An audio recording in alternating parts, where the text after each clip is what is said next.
Eu tenho certeza que essa questão sobre partidos políticos vai aparecer na sua prova. O que são partidos políticos? Associação de pessoas com ideologias e interesses comuns que vão criar uma pessoa jurídica de direito privado que visa assegurar a autenticidade do sistema representativo e defender os direitos fundamentais. Gente, esse artigo 17 da Constituição despenca nas provas, está todo em amarelinho, porque ele responde a 200 questões de prova. Vamos entender. O partido político, gente, aqui no Brasil, é livre criação, fusão, incorporação e extinção de partidos políticos, que vai ter caráter nacional, proibição de recebimento de recursos financeiros de entidade ou governo estrangeiro. Por quê? Se o partido receber dinheiro de governo estrangeiro, de entidade estrangeira, poxa, não vai estar defendendo os direitos políticos brasileiros, né? A República Federativa Brasileira. Prestação de contas da Justiça Eleitoral, o partido tem que prestar contas e funcionamento parlamentar de acordo com a lei. Prof, o que quer dizer caráter nacional? Vamos entender através de um exemplo.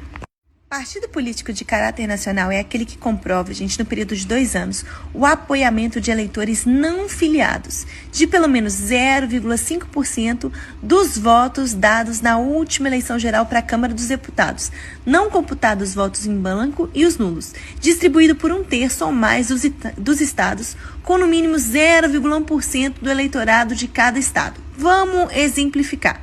Imagina que um partido de caráter nacional, o Partido da Liberdade, deseja comprovar o apoiamento dos eleitores não filiados ao seu partido.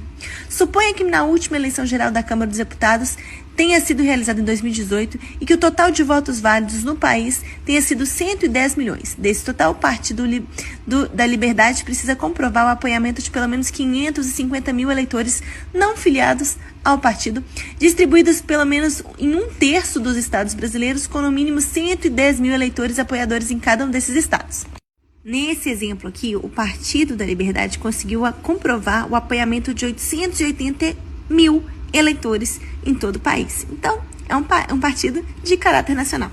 Prof, eu quero criar um partido. Pode criar? Sim. Segue esse passo a passo. Primeira etapa de criação do partido. Requerimento da criação desse partido deve ser subscrito por 101 fundadores, com domicílio eleitoral em no mínimo 1/3 dos estados. Então, 101 pessoas morando em 1/3 dos estados.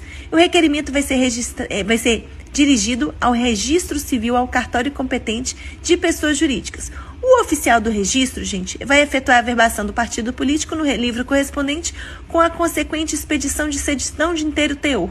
E aí, então, o partido vai adquirir a personalidade jurídica própria. Depois da terceira etapa, o partido tem que comprovar o apoio, de 0,5% dos eleitores dados na última eleição geral para a Câmara dos Deputados. 0,5% dos votos. Lembra que eu já expliquei para vocês com aquele exemplo.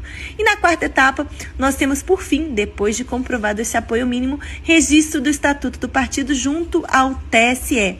Lembrando, gente, que o TSE pode determinar o cancelamento desse registro do partido se ficar provado que o partido recebeu ou está recebendo recursos de procedência estrangeira, que é vedado. Se o partido não prestou contas à Justiça Eleitoral, também vai ter o seu cancelamento. E se ele mantém organização paramilitar, que é vedado no Brasil. Lembrando que no Brasil também é possível a fusão dos partidos e incorporação. Exemplo de fusão. Digamos que nós temos aí um partido dos concurseiros e um partido dos professores que vão se unir formando o partido dos aprovados. E exemplo de incorporação? Aí eu tenho um partido incorporando outro. Eu tenho o partido alfa e o partido beta. E o partido beta vai incorporar o partido alfa.